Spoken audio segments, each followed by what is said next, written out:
Chapitre 4, versets 8 à 10. Kots eut pour descendants Anub et Hatsobeba, ainsi que le clan Archachel, le fils d'Aaron. Joabed fut plus honoré que ses frères. Sa mère l'avait appelé Jabed en disant « C'est parce que je lui ai donné naissance dans la douleur. » Jabed fit appel au Dieu d'Israël en disant « Veuille me guérir et bénir et agrandir mon territoire.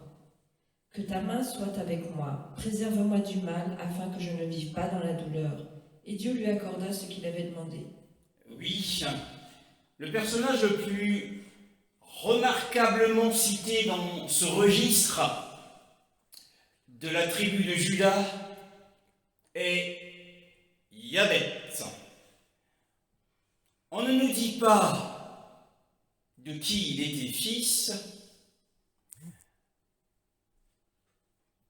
ni de qui ou à quelle époque il a vécu, mais il semble, d'après les Écritures, qu'il était le fondateur de la famille d'Acharchel.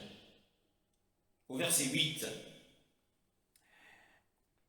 Au verset 9, la Bible dit que sa mère lui avait donné le nom de Jabez parce que, dit-elle, je l'ai enfanté avec douleur, parce que je l'ai mise au monde dans la peine. Alors, nous savons tous que les enfants sont portés dans la douleur. Tous les enfants qui viennent au monde sont portés dans la douleur, car la sentence sur la femme est, selon qu'il est écrit dans Genèse chapitre 3, le verset 16,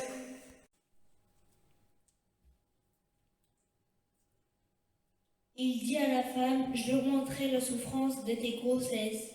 C'est dans la douleur que tu mettras des enfants au monde. Tes désirs se porteront sur toi, se porteront vers ton mari, mais lui, il dominera sur toi. Oui, Ève a été condamnée à deux choses. Premièrement, à un état de tristesse, un état de peine et de douleur. C'est la première condamnation qui ressort de ce verset. J'augmenterai la douleur de tes grossesses. C'est un état de tristesse qui se saisit de la femme pendant ses travaux d'accouchement. Et ensuite, ce verset nous dit, tes désirs seront vers ton mari, mais lui, il dominera sur toi. Donc il y a deux condamnations qu'elle a subies, la femme a subies, à la suite du péché qu'elle avait commis, c'est-à-dire qu'elle a vu que l'arbre était bon, le fruit de l'arbre était bon à manger. Elle recherchait alors le plaisir. Et à la place du plaisir, elle a reçu en retour un état de tristesse en couche. Parce qu'elle a recherché le plaisir, eh bien elle a reçu en retour comme sentence, comme condamnation, un état de tristesse, de peine et de douleur pendant ses accouchements. Et pendant qu'elle se saisissait de ce fruit de l'arbre défendu, la Bible dit qu'elle vit que cela était appétissant et que l'arbre était désirable pour prospérer, pour donner de l'intelligence. Donc, elle voulait également satisfaire son orgueil pour qu'elle soit plus intelligente, sans doute qu'Adam, son mari, et qu'elle soit au niveau d'Élohim. Alors elle voulait satisfaire l'orgueil qui a commencé à naître en elle. Et c'est pourquoi dans la sentence de Yahweh, il y a non seulement un état de grossesse suivi de peine et de douleur, mais il y a aussi la soumission, c'est-à-dire l'humiliation à l'homme.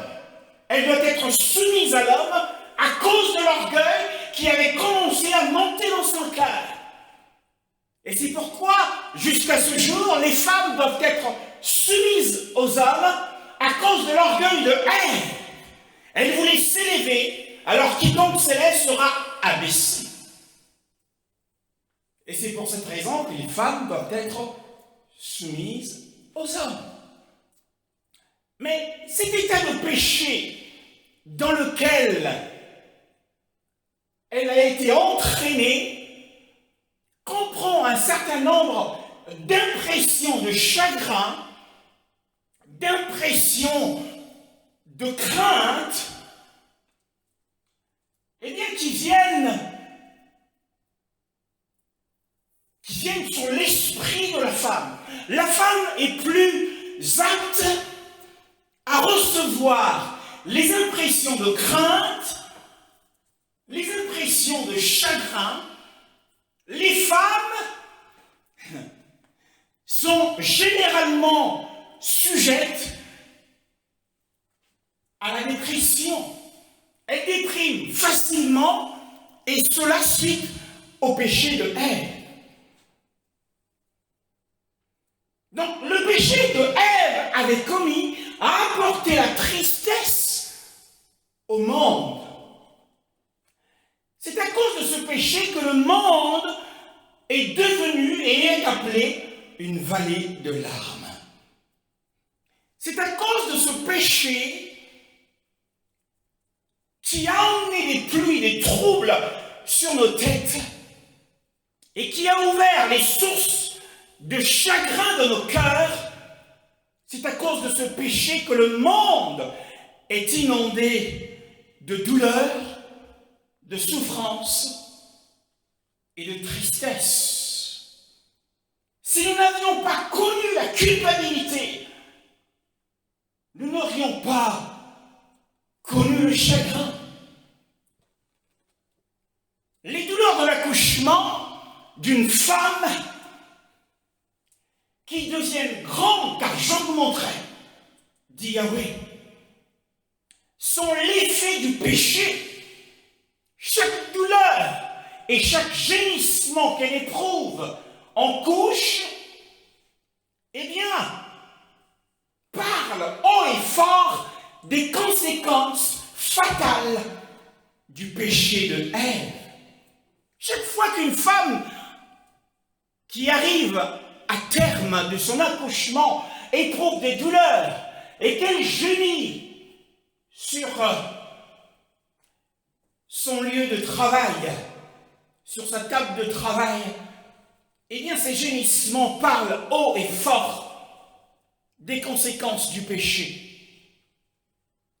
Et donc dans 1 Chronique chapitre 4, le verset 9, la Bible dit que Yabetz fut plus honoré que ses frères. Sa mère lui avait donné le nom de Yabetz parce que, dit-elle, je l'ai enfanté avec douleur. Donc nous comprenons à partir de ce passage que certains enfants sont portés dans la douleur beaucoup plus que d'autres. En général, la douleur de la femme en couche est vite oubliée lorsque l'enfant sort. Cela est écrit dans Jean chapitre 16, le verset 21. Lorsqu'une femme accouche, elle éprouve de la tristesse parce que son heure de souffrance est venue.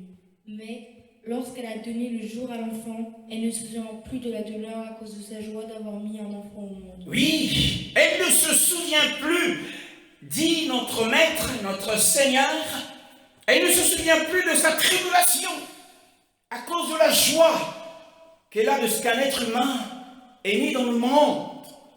Donc, en règle générale, on oublie ses souffrances.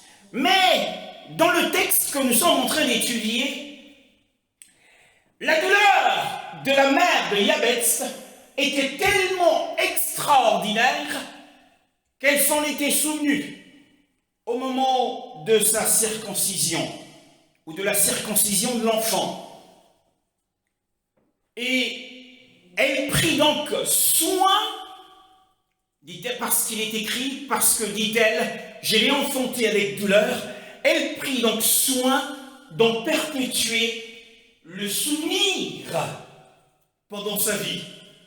Plus l'enfant grandissait et qu'elle l'appelait Yabetz, elle voulait donc perpétuer le souvenir de ses souffrances. Pour quelle raison? Regardons dans Luc chapitre 2, le verset 21, ce qui est écrit. Tard, ce fut le moment de circoncire l'enfant. On lui donna le nom de Jésus, nom que l'ange avait indiqué avant sa conception. Oui, nous voyons que selon la loi de Moshe, un enfant qui naissait devait être circoncis 8 jours après. Et c'est pour cette raison que l'apôtre Paul, lorsqu'il écrit aux Galates, il dit, lorsque les temps furent accomplis, Yahushua, parlant du notre Seigneur, il fut né selon la loi, ou sous la loi. Donc il fut circoncis le 8e jour, et c'est au 8e jour qu'il fut appelé du nom de Yahushua. Ainsi, Yabetz, au 8e jour, sa mère, qui n'avait pas oublié ses souffrances, et pour les perpétuer, eh bien, elle l'appela du nom de Yabetz, comme nous le voyons. Mais si nous nous attardons brièvement sur Luc chapitre 2, le verset 21, eh bien, nous remarquons que la circoncision était une opération douloureuse. Et que Yahushua, bébé, enfant, a versé son sang par gouttes. Donc les premières gouttes du sang de Yahushua ne furent pas versées à Gethsémani, quand sa sueur se transforma en grumeaux de sang, mais les premières gouttes de son sang coulèrent à sa circoncision, et ceci pour justifier et honorer la consécration de sa postérité, qui est l'Église, dans l'alliance de la justice par la foi que Yahweh avait contractée avec Abraham, afin que nous, aujourd'hui, nous puissions recevoir le Saint-Esprit qui avait été promis. Et nous lisons aussi dans Exode, chapitre 4, verset 24, une histoire assez étrange. 4, 24 à 26. Pendant le voyage, à l'endroit où il passait la nuit, l'Éternel l'attaqua et chercha à le faire mourir. Séphora prit une pierre tranchante, coupa le prépuce de son fils et le jeta aux pieds de Moïse en disant : Tu es pour mon mari un mari de sang. Tu es pour moi un mari de sang. Alors l'Éternel le laissa. C'est à cause de ce moment-là qu'elle dit : Mari de sang, à cause de la circoncision. Oui, c'est une histoire étrange. Le péché de Moïse est ici relevé, révélé. Moshe en hébreu, Moïse en français, négligea de circoncire son fils. Les raisons évoquées, sans doute que Séphora, son épouse, s'était opposée à la circoncision, estimant que c'est une opération douloureuse pour un enfant. Elle s'en était opposée et Moshe était indulgent envers sa femme. Moshe avait suivi, écouté la voix de sa femme plutôt que l'ordonnance de Yahweh. Après qu'il ait reçu un mandat précis de la part du Seigneur, le Seigneur l'a traité en ami. La Bible dit ici que, alors qu'ils étaient dans un hôtel, dans un logement en cours de voyage, il arriva que Yahweh le rencontra et chercha à le tuer. C'est-à-dire que l'ange de Yahweh, l'ange destructeur de Yahweh, lui est apparu avec son épée, prêt à le faire mourir. C'est-à-dire qu'il a été saisi d'une maladie foudroyante, que cette nuit-là, Moshe était en train de partir. Il était en train de mourir. La maladie était fulgurante, foudroyante, et qu'il devait mourir cette nuit-là. Et sa femme, la voyant mourante, elle fut effrayée. Elle éprouva une grande frayeur. Elle qui s'était opposée à la circoncision de son fils. Alors, ce qu'elle fit, eh bien, la Bible dit qu'elle prit un caillou vite fait. Et elle a fait cette opération en coupant le prépuce de son fils. Et c'est à ce moment-là, bien-aimé dans le Seigneur, que Moshe a été relâché. Moshe, Yahweh l'a laissé.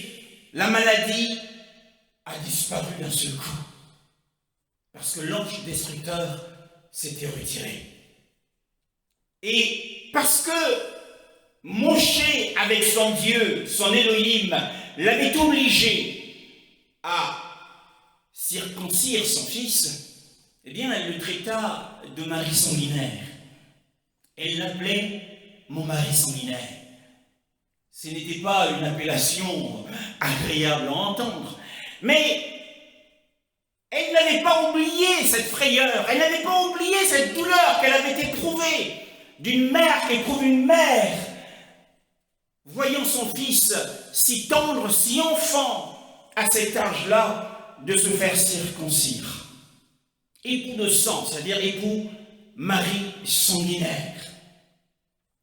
Et nous retournons donc dans l'histoire de Yabetz.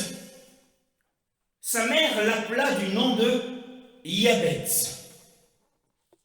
Pour quelle raison? Nous avons dit, eh bien parce que pour elle-même, elle voulait rendre le souvenir perpétuel, continuel. Pour quelle raison? Eh bien parce qu'elle voulait être reconnaissante envers son Dieu, envers Elohim, qui dans des moments d'épreuve, des moments de tristesse, de douleur, eh bien Yahweh l'avait fait surmonter cette épreuve. C'est pour cette raison qu'elle l'appela Yabetz. Et là, chaque fois qu'elle l'appelait Yabetz, elle disait « Merci Seigneur, car dans mon épreuve, tu m'as soutenu et tu m'as donné la force de la surmonter. » Alors nous voyons ici, bien-aimés dans le Seigneur, qu'il est utile aux hommes de Dieu, aux femmes de Dieu, aux servantes et aux serviteurs de Dieu que nous sommes tous, de nous rappeler nos épreuves tout au long de cette année, afin que nous ayons toujours les mêmes pensées de reconnaissance à Elohim qui nous a apporté son aide, il nous a apporté son soutien, il nous a apporté son secours, et nous en avons été délivrés. La reconnaissance de la mère de Yabetz, en lui donnant ce nom. Et nous avons vu que Moshe, en parlant de Moshe qui avait négligé de circoncire son fils, cette histoire, eh bien, doit nous apprendre, à nous qui sommes ce matin en train de méditer sur la parole du Seigneur, que lorsque le Seigneur nous révèle ce qui ne va pas dans notre vie, ce qui ne va pas dans notre manière de vivre, d'être, de penser ou de voir les choses, nous devons, il est indispensable pour nous de nous repentir rapidement. Car dans le cas de Moshe, il avait négligé son péché. Ne néglige pas le péché que le Seigneur révèle en toi. Et nous voyons comment Séphora femme de Moshe pour effacer le péché de Moshe s'est précipitée à se saisir d'un caillou dur pour couper le prépuce de son fils. Car l'effacement de nos péchés, bien-aimés dans le Seigneur, sont indispensables pour abolir les jugements de Dieu. Moshe était sous le jugement d'Élohim. Il a failli y laisser sa vie. Mais Séphora a vite et bien réagi. Et donc, pour revenir à la femme de Yabet, à la mère de Yabet, nous voyons la sagesse de cette femme. En lui donnant ce nom, elle se souvenait de ses épreuves et de la manière dont le Seigneur l'en avait tiré. Et elle exprimait sa reconnaissance. Regarde à cette année pour toi, ce qu'elle a été pour toi, les épreuves que tu as connues, et exprime à ton Dieu, à ton Elohim, toute la reconnaissance que tu lui dois. Et réjouis-toi en cette fin d'année avec crainte et tremblement.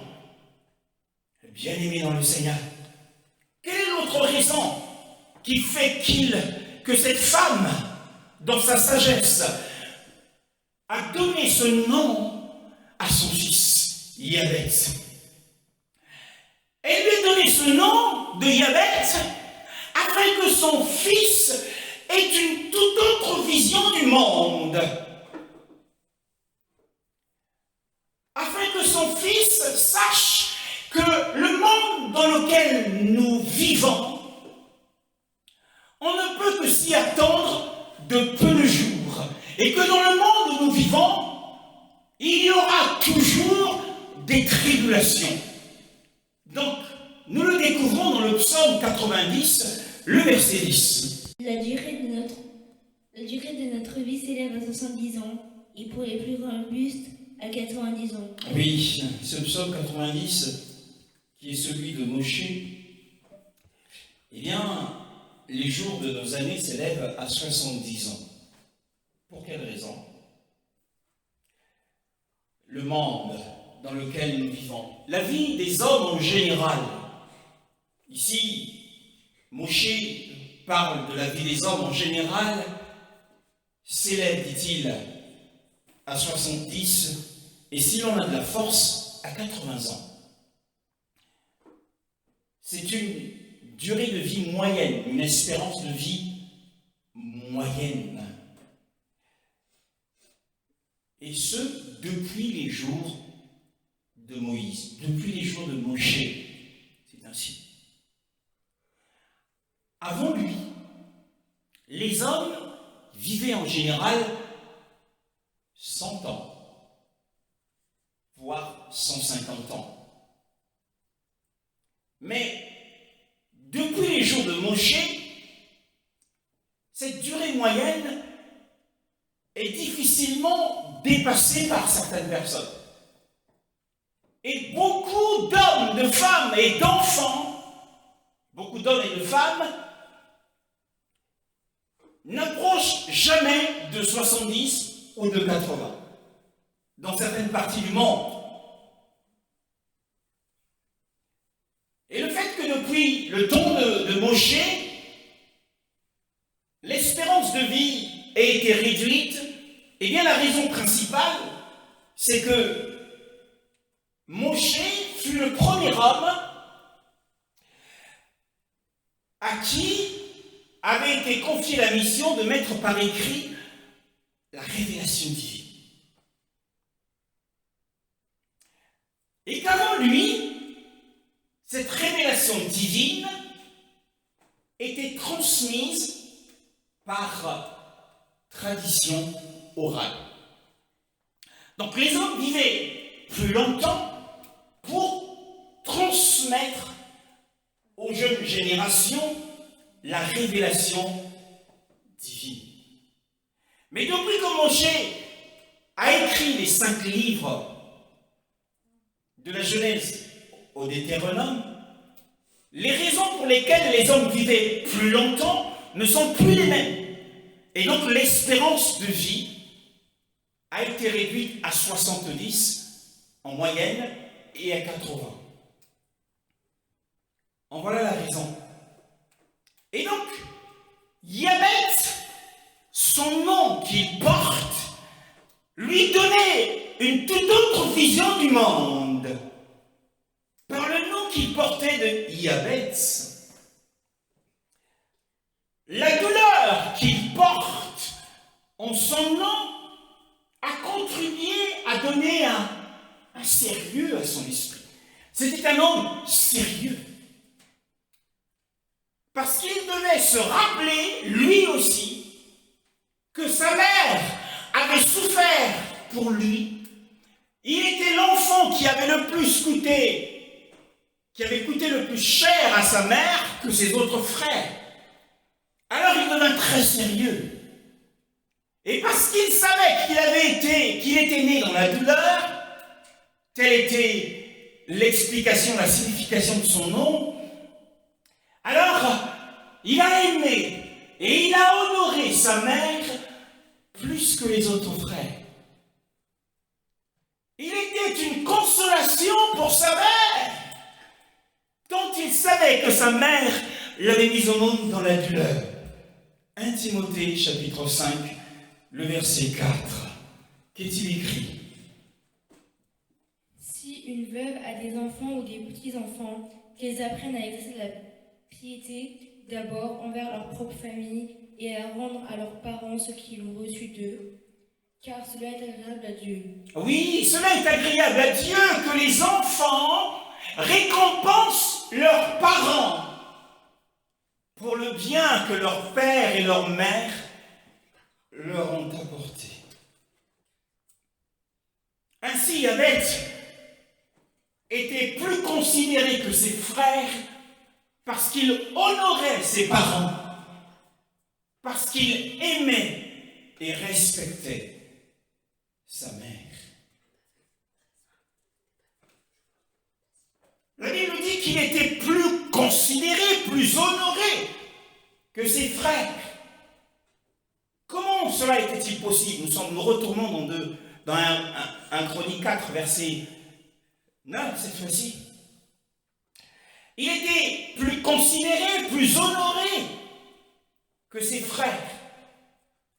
Comment? Eh bien, par la grâce divine qui avait été déversée sur son cœur et sur sa vie, par la providence divine, c'est-à-dire que le secours qui vient du Seigneur à travers les circonstances, les opportunités, il avait plus d'opportunités et il avait plus de qualité que ses autres frères.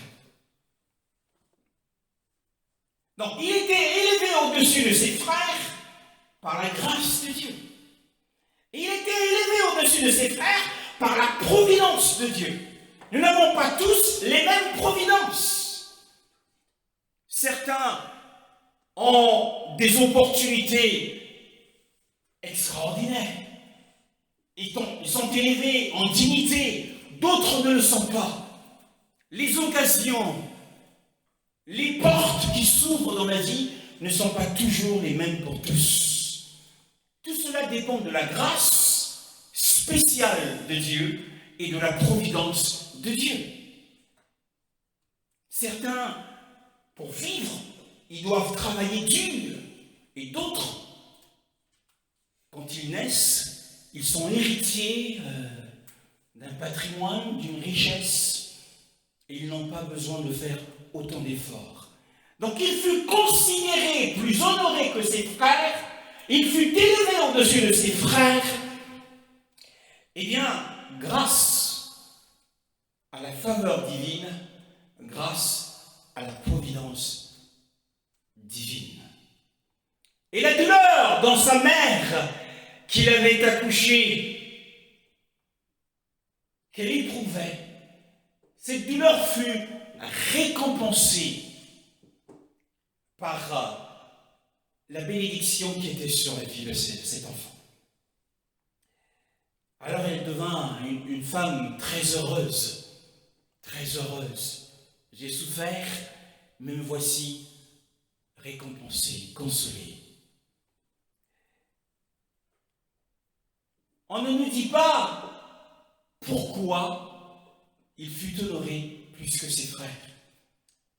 Mais nous apprenons par les rabbins juifs, par les juifs, que Yabetz était un homme, un célèbre docteur de la loi. Il était devenu un célèbre docteur de la loi. Il avait un tel savoir, une telle science en lui. Et c'était un homme pieux. Et d'ailleurs, nous lisons dans 1 Chronique chapitre 2, le verset 55, ces paroles. Ainsi que les clans des scribes installés à Jabez, les Tyréciens, les Chimémaïciens et les Sacuciens, ce sont les Kéniens issus d'Hamath, l'ancêtre de la famille de Réka.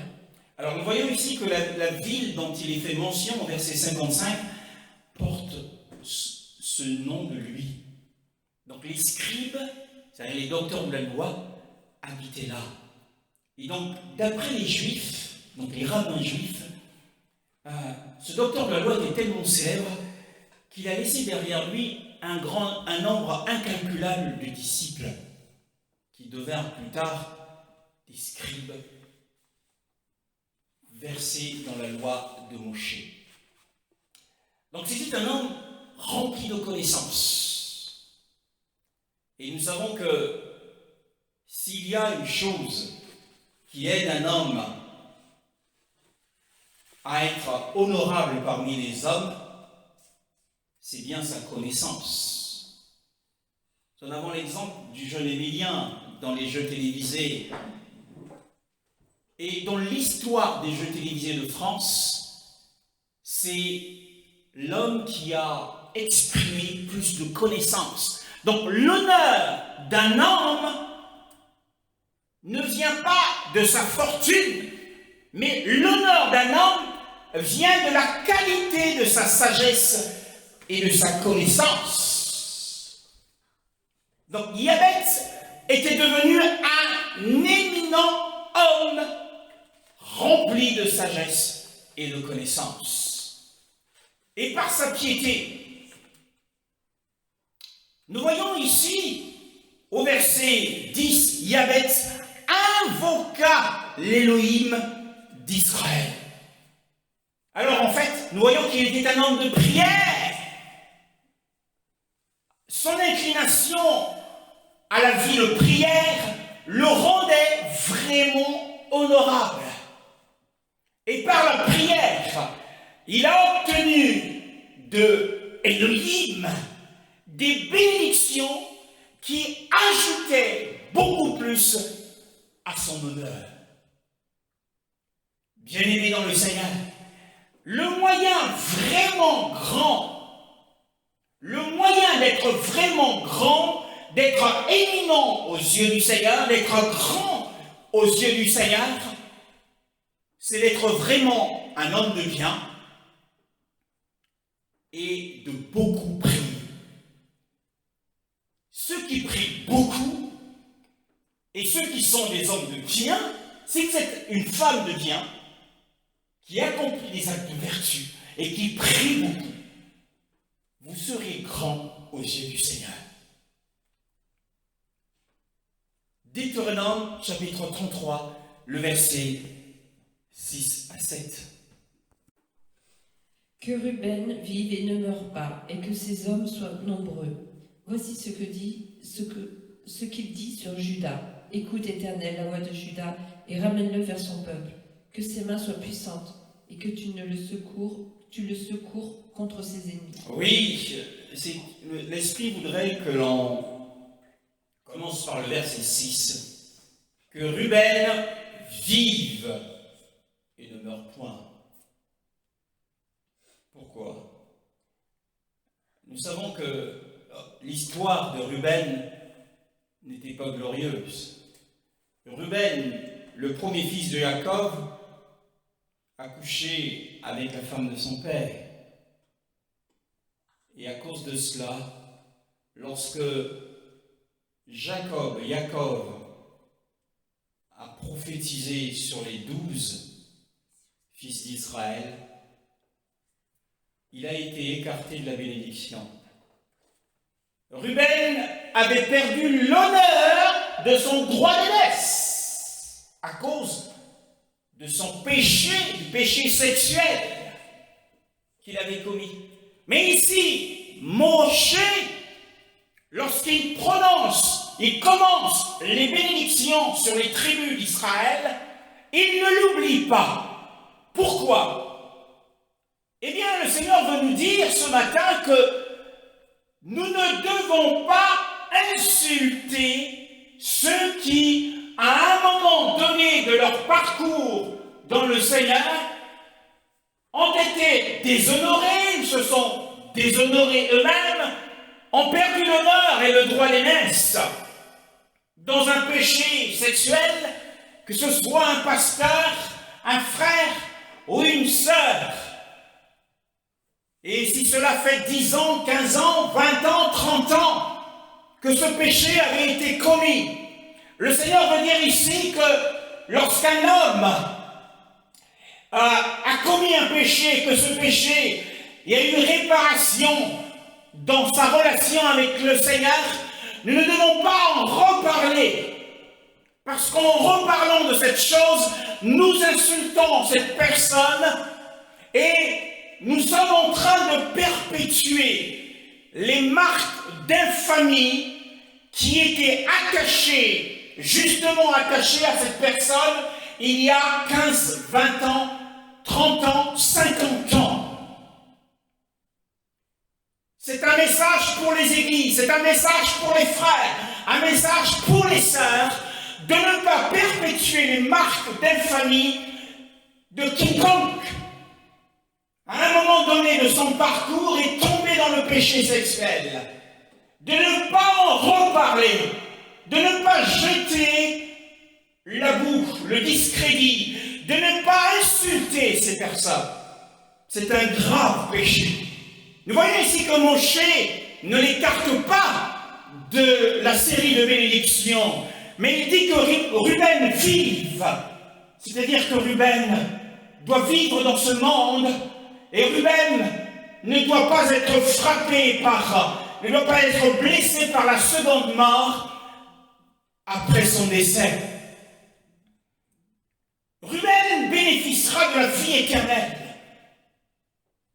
Le verset 7, voici ce qu'il dit sur Yehuda, sur Juda. Moshe ici est en train de prier, et il prie et prophétise une grande prospérité pour cette tribu. Que dit-il? Il dit Yahweh. Il prie, il dit Yahweh, écoute la voix de Juda, écoute la voix de Yehuda. Quelle est cette voix dont il parle ici? C'est la voix de la prière. Dans la prophétie de Moshe, il est en train de nous dire, eh bien, que la tribu de Juda serait une tribu d'hommes et de femmes de prière. Et une tribu active, que ses mains soient puissantes dans la version de ma sœur, que ses mains soient fortes dans d'autres versions, et dans d'autres versions encore, que ses mains soient suffisantes. Tant pour le travail de la terre que pour la guerre. Qu'est-ce que cela signifie? Eh bien, cela signifie que, eh bien, la voie de la prière, dans n'importe quel domaine, la voie de la prière doit toujours être accompagnée de la main de l'effort. Quand tu pries et que tu te saisis d'une promesse, il faut que la voie de la prière soit suivie de la main de l'effort. Tu dois te lever pour être actif. Et alors, nous pouvons nous attendre à la prospérité dans n'importe quel domaine de notre vie. Le domaine du ministère, le domaine personnel, de la santé. Psaume 20, le verset 1. Psaume 20, verset 2, 1 et 2. 1 et 2. Réponds lorsque tu es dans la détresse. Que le nom du Dieu de Jacob te protège. Oui, ici c'est le psaume de David, et ceux qui devaient prier pour lui disent que l'Éternel te répande lorsque tu pries. En fait, c'est une conséquence de la prière faite par Moshe. Il a prié pour que Yahweh entende la voix des fils et des filles de la tribu de Juda. Jean chapitre 11, le verset 42, qu'est-il écrit? Pour ma part, je savais que tu m'écoutes toujours, mais j'ai parlé à cause de la foule qui m'entoure, afin qu'ils croient que c'est toi qui m'as envoyé. Yahushua, qui est issu de la tribu de Juda, dit, eh bien, je savais que tu m'exauces toujours, que tu m'écoutes toujours. Ici, c'est Yahushua, homme, qui parle à son Père. Eh bien, pour nous montrer que nous qui sommes issus de Yahushua, nous sommes également de la tribu de Juda. Et le Seigneur a fait de nous des hommes et des femmes de prière, que nous avons la garantie que nos prières seront toujours entendues. Car Moshe a prié en disant, Yahweh, écoute la voix de Juda, écoute la voix de Yehuda. Le lion de la tribu de Juda, c'est pour cette raison qu'il dit, je savais que tu m'exauces toujours. Le Seigneur nous exauce toujours. Magnifique est-il. Nous retournons dans 1 Chronique 4, le verset 10. Il dit, si tu me bénis, waouh! Eh bien, de quoi parle-t-on ici? Eh bien, c'est un vœu solennel que Yahweh adresse au Seigneur. Le sens de ce vœu nous paraît imparfait dans certaines versions. Dans certaines versions, il dit, si tu me bénis, si tu agrandis mon territoire, si ta main est avec moi, et si tu me préserves du malheur et de la peine, 3 points de suspension. La phrase semble rester en suspens. Pourquoi? Eh bien, je pense que Yahweh, il avait en vue le vœu que Jacob avait fait lorsqu'il fuyait de la prison de son frère. Il a dit au Seigneur, si tu me gardes pendant ce voyage, et si tu me ramènes dans la maison de mon père, alors Elohim sera mon Dieu, c'est-à-dire que je le servirai. C'était la promesse que Jacob avait faite à Yahweh. Mais ici, nous voyons que dans certaines versions, il y a 3 points de suspension. Pourquoi? Il n'exprime pas sa promesse. Yahweh n'exprime pas sa promesse. Beaucoup, en cette fin d'année, vont certainement exprimer une promesse au Seigneur. Ils feront une promesse au Seigneur pour 2025. Mais ici, Yahweh n'a pas exprimé sa promesse, mais il l'a laissé sous-entendre. Parce qu'il avait peur de promettre par ses propres forces et de ne pas être en mesure de réaliser sa promesse, de réaliser son engagement. Combien de fois nous avons fait des vœux au Seigneur, que nous allons nous consacrer à lui, que nous allons nous engager dans l'œuvre, mais que nous ne l'avions pas fait. Alors Yahweh, par sagesse, a laissé en quelque sorte une feuille blanche, et il a donné à Yahweh. Bien-aimé, en cette fin d'année, pour l'année 2025, donne à ton Dieu, donne à ton Père une feuille blanche, afin que lui seul puisse écrire ce qu'il veut pour toi. Et tu peux dire comme Yahweh, Seigneur, si tu me bénis et si tu me gardes, fais de moi ce que tu veux. Je serai à tes ordres et à ta disposition. Alors pour 2025, laisse-lui le champ libre. Laisse-lui écrire par sa main puissante ce qu'il veut faire pour toi dans ta vie, dans ton ministère, dans ton mariage, pour ta santé. Laisse-lui faire, laisse-lui écrire. Oh, si tu me bénissais, disait Yabès. Pourquoi le dit-il? Eh bien parce que c'est le langage du désir le plus ardent et le plus affectueux. Il avait de l'amour pour Dieu. Oh, si tu me bénissais, bien-aimé dans le Seigneur, si tu me bénis et si tu me bénis. Il voulait que Yahweh le bénisse d'une riche et abondante bénédiction. Peut-être avait-il en vue la promesse que Elohim avait faite à Abraham, que nous lisons dans Genèse chapitre 22, verset 17. Je te bénirai et multiplierai ta descendance. Elle sera aussi nombreuse que les étoiles du ciel, pareille au sable qui est au bord de la mer. De plus, ta descendance possédera les villes de ses ennemis. Oui, nous aurons la victoire sur nos ennemis. Posséder la porte de ses ennemis, c'est avoir la victoire. Et nous l'avons sur les puissances des ténèbres, sur la sorcellerie. Genèse 2, 22, 17. Oui, je te bénirai, je te bénirai. Bien-aimé dans le Seigneur, les bénédictions spirituelles sont les meilleures bénédictions qui soient. Et ceux qui en sont bénis sont vraiment bénis.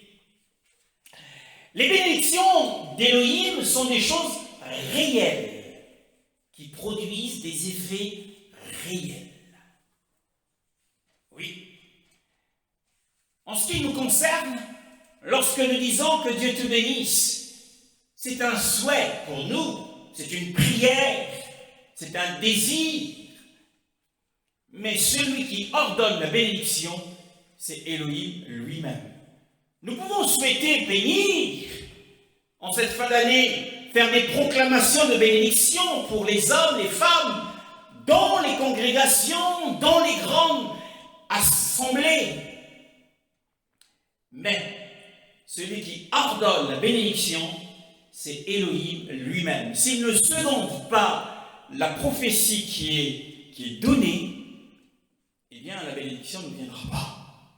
Il faut qu'il vienne en soutien à la prophétie qui est donnée. Proverbe chapitre 10, le verset 22. C'est la bénédiction de l'Éternel qui enrichit, il ne la fait suivre d'aucun chagrin. Oui, les hommes, on le sait tous, que les hommes, la plupart des hommes aspirent. La plupart des hommes aspirent aux richesses de ce monde. Mais les hommes se trompent à la fois sur la nature et sur la manière d'obtenir la bénédiction, d'obtenir les richesses. Je recherchais le passage. C'est la bénédiction de Yahweh qui enrichit et il n'y ajoute aucune peine. Donc les hommes, en règle générale, se trompent sur la nature des richesses et de ce qu'ils désirent, c'est-à-dire les richesses de ce monde. Et sur la manière dont ils espèrent les obtenir.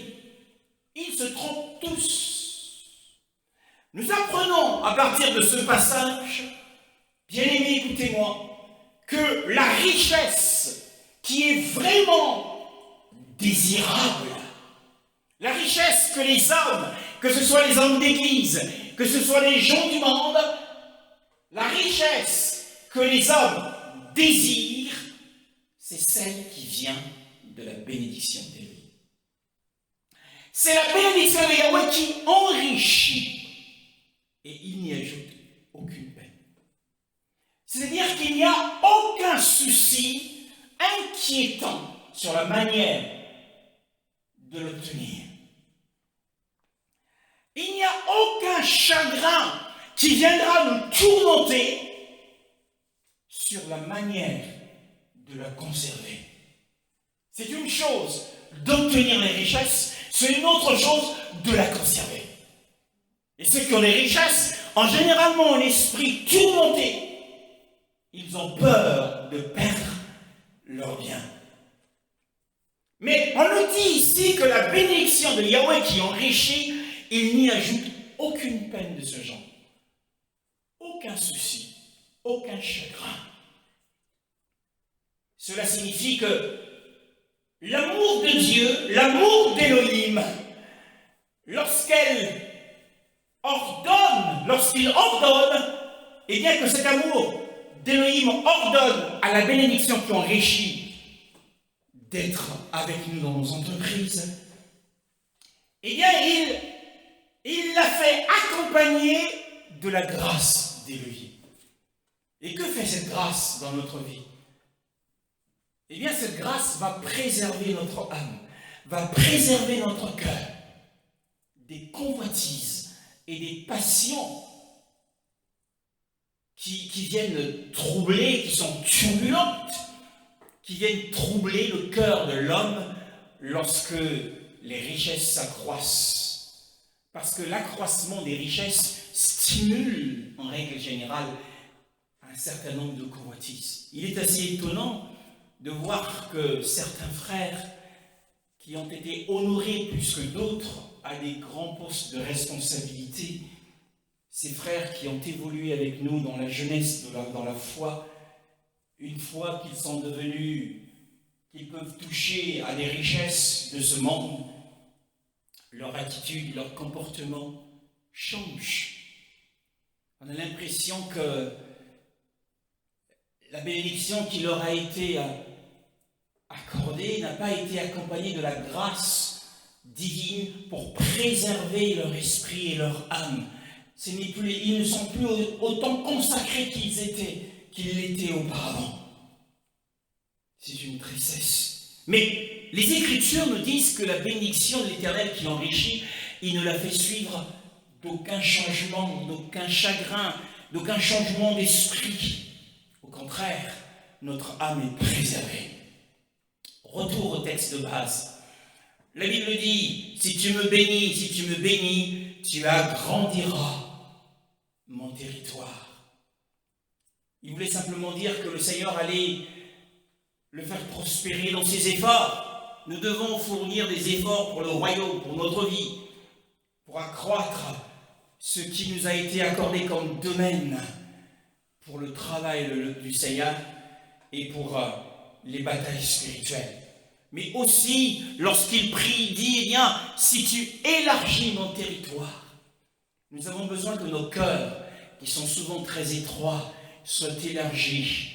Il faut que le Seigneur élargisse nos cœurs. En élargissant nos cœurs, pour lui, pour la cause de son royaume, pour les intérêts du royaume, eh bien, il augmentera également, il étendra également, il agrandira également la part qui nous revient dans le royaume millénaire qui vient, bien aimé dans le Seigneur.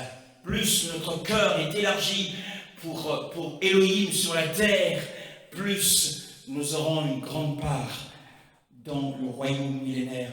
Entre dans la joie de ton maître, dit le Seigneur. Et il nous confiera le gouvernement d'un grand nombre de villes et de pays. Et il dit encore en substance, Yahweh, si ta main est avec moi. Waouh! Si ta main est avec moi. Bien-aimé, la main. Pourtant, lorsque Moshe prophétise, il dit, eh bien, que ces mains soient suffisantes, que les mains de Judas soient fortes, puissantes. Mais ici, Yahweh ne veut pas tenir compte de cette prophétie.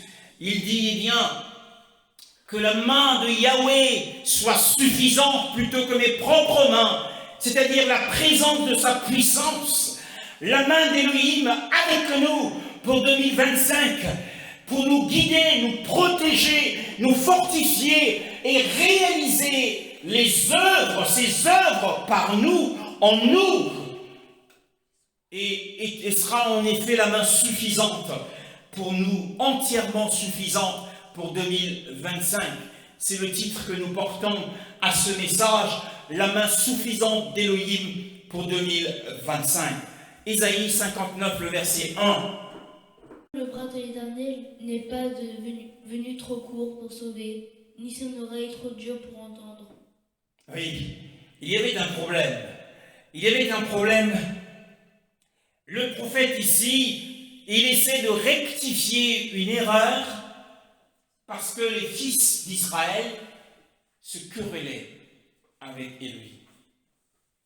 Pourquoi? Eh bien, nous le lisons dans Ésaïe 58, le verset 3, là, l'objet de la querelle. Facile de jeûner si tu ne le vois pas, de nous humilier si tu ne nous fais pas attention. Oui,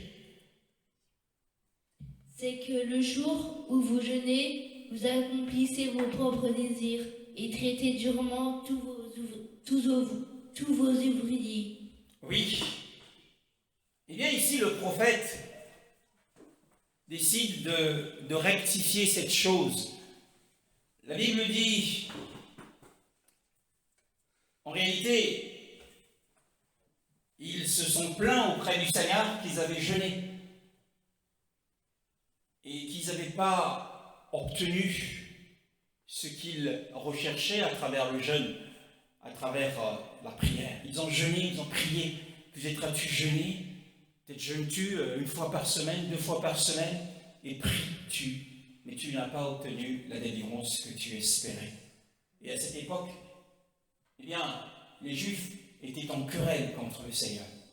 Et c'est pour cette raison, dans Ésaïe 59, le verset 1, pour rectifier l'erreur, il dit « Voici, la main de Yahweh n'est pas trop courte pour sauver, ni son oreille trop pesante pour entendre. » Il est en train de répondre à la querelle dans laquelle les fils d'Israël l'ont emmené. Il veut dire que sa main n'est pas abrégée, sa main n'a pas été raccourcie. Quand on parle de la main ici, on parle de sa puissance. La puissance divine n'est pas diminuée, elle n'est pas restreinte, elle n'est pas abrégée, elle n'est pas raccourcie. Le Seigneur voudrait que nous puissions considérer l'étendue de sa puissance et de son efficacité, parce qu'il peut atteindre aussi loin que jamais. Que vous soyez au Congo, que vous soyez en France, au Canada, aux États-Unis, que vous soyez en Australie, eh bien sa main, sa puissance peut atteindre aussi loin que jamais. Et que sa main est aussi forte que jamais. Nombre chapitre 11, le verset 23. Répondit à Moïse, le bras de l'Éternel serait-il trop court? Tu vas voir maintenant ce que je t'ai dit arrivera ou non. Oui, ici le Seigneur rappelle à Moïse, lui qui a été non seulement témoin, mais il a été l'instrument de la puissance divine. Lorsqu'il frappe l'Égypte de 10 plaies, lorsqu'il fond la mer et il perce le rocher, il a été témoin, l'instrument de la puissance d'Élohim par le passé. Et le Seigneur lui dit, ma main ou mon bras est-il court? Non, sa main ne s'est pas affaiblie, sa puissance ne s'est pas affaiblie. Il voudrait que nous puissions croire. Il ne veut pas que nous puissions croire que sa main est trop courte. Parce que ni la longueur du temps, même si ça fait 10 ans, ça fait 15 ans, ça fait 30 ans, ça fait 40 ans, que tu attends un enfant, tu attends une épouse, un époux, ni la longueur du temps, ni la force de nos ennemis, même si tu es aux prises à des attaques venant de l'ennemi, ni la faiblesse des instruments, car nous savons que le Seigneur peut sauver avec un grand nombre comme avec un petit nombre. Que vous soyez 2 ou 3, ou que vous soyez 2000 ou 3000, eh bien le Seigneur, rien ne peut abréger et restreindre sa puissance. Et nous savons tous que, on le lira plus, vous le lirez chez vous, dans Ésaïe 40, le verset 12, il dit qu'il a mesuré la mer dans sa main. Alors sa main n'est pas affaiblie. Et il dit son oreille n'est pas trop lourde pour entendre. Même si, à travers le monde aujourd'hui, à travers les 7 milliards d'habitants, il y a des millions et de millions de chrétiens qui lui adressent chaque jour, jour et nuit, des prières. Il entend beaucoup de prières et il doit exaucer beaucoup de prières. Mais ce n'est pas pour ça que son oreille est devenue lourde, parce qu'il y a beaucoup de voix de prières qui montent au ciel. Et ce n'est pas non plus parce que depuis le temps d'Adam qu'il entend les prières, depuis le temps d'Adam, que son oreille est devenue lourde, pesante, pourrait-on penser? Non, il est toujours aussi prêt à entendre nos prières aujourd'hui, nous qui sommes les fils et les filles de la tribu de Juda. La prière des justes est toujours agréable à ses oreilles et à ses yeux. Et les promesses que nous utilisons, que nous invoquons dans nos prières, qui sont mises en pratique dans la prière, sont toujours oui et amen, invariablement sûres et certaines. Bien-aimés, si nos prières ne sont pas exaucées, si le salut que nous attendons ne s'est pas accompli pour nous, ce n'est pas parce que le Seigneur est fatigué, il est las d'entendre les prières, mais c'est parce que nous nous sommes relâchés dans la prière. Si son oreille, ce n'est pas parce que son oreille est lourde pour nous entendre, bien-aimés, quand nous lui parlons, c'est parce que nos oreilles sont lourdes quand il nous parle. La Bible dit, il parle une fois, 2 fois, et nous n'y faisons vraiment pas attention. Jabez, lorsqu'il prie, il dit, eh bien, si tu me préserves du malheur et de la peine. Il voulait être gardé du mal, du péché. Il voulait être préservé du mal, des troubles. Il voulait se détourner du péché et de tous les mauvais desseins de ses ennemis, de peur, eh bien, qu'il lui-même ne fasse du mal, et qu'il ne s'afflige lui-même, ou bien qu'il se laisse affliger par ses ennemis. Vous savez que certaines épreuves peuvent faire de nous des hommes et des femmes endurcis. Il dit, préserve-moi du malheur, préserve-moi d'être un homme endurci à cause des épreuves, à cause des peines, à cause des douleurs que me causent mes amis. Bien-aimés dans le Seigneur, Yeshua, lorsqu'il nous montre le modèle de la prière, il dit, lorsque vous priez, il dit, Père qui es aux cieux, délivre-moi du malin. Jabez a prié dans son vœu, délivre-moi du malin. Et qu'en 2025, que le Seigneur nous délivre du malin, qu'il nous préserve du mal, du péché. Et le dernier paragraphe de ce verset nous dit, Elohim fit arriver ce qu'il avait demandé. Oui, Moïse avait prié, il avait prié que, écoute Yahweh la voix de Juda. Et ici, nous voyons se réaliser cette prophétie de Moïse. Yahweh fit arriver ce qu'il avait demandé à ce fils de la tribu de Juda. C'est le succès de sa prière. Le Seigneur nous garantit qu'en 2025, eh bien, nous verrons de nos yeux le succès de nos prières. Elohim le fit remarquablement prospérer dans ses études. Il est devenu un homme, un docteur de la loi très célèbre, riche en connaissances, riche en sciences. Et il était très pieux, c'était un grand homme de prière, Jabez. Et le Seigneur lui a donné la victoire, ainsi il devint plus honorable que ses frères. parce qu'il s'était adonné à la connaissance de la révélation divine, et parce qu'il était pieux. Bien-aimé, en 2025, la main suffisante du Seigneur sera avec nous. Sa puissance ne sera pas restreinte, affaiblie. Et sa puissance sera à l'œuvre. Si la puissance d'Élohim n'est pas exercée en nous, dans notre vie, ça peut aussi être uniquement par sa propre volonté. Parce que ce n'est pas dans sa volonté pour ce moment-là. Tout simplement. Sa main n'est pas trop courte. Et que ce matin, pour 2025, pour chacun de nous, eh bien, présentons au Seigneur une feuille blanche sur laquelle sa main, ses doigts vont écrire ce qu'il veut pour nous.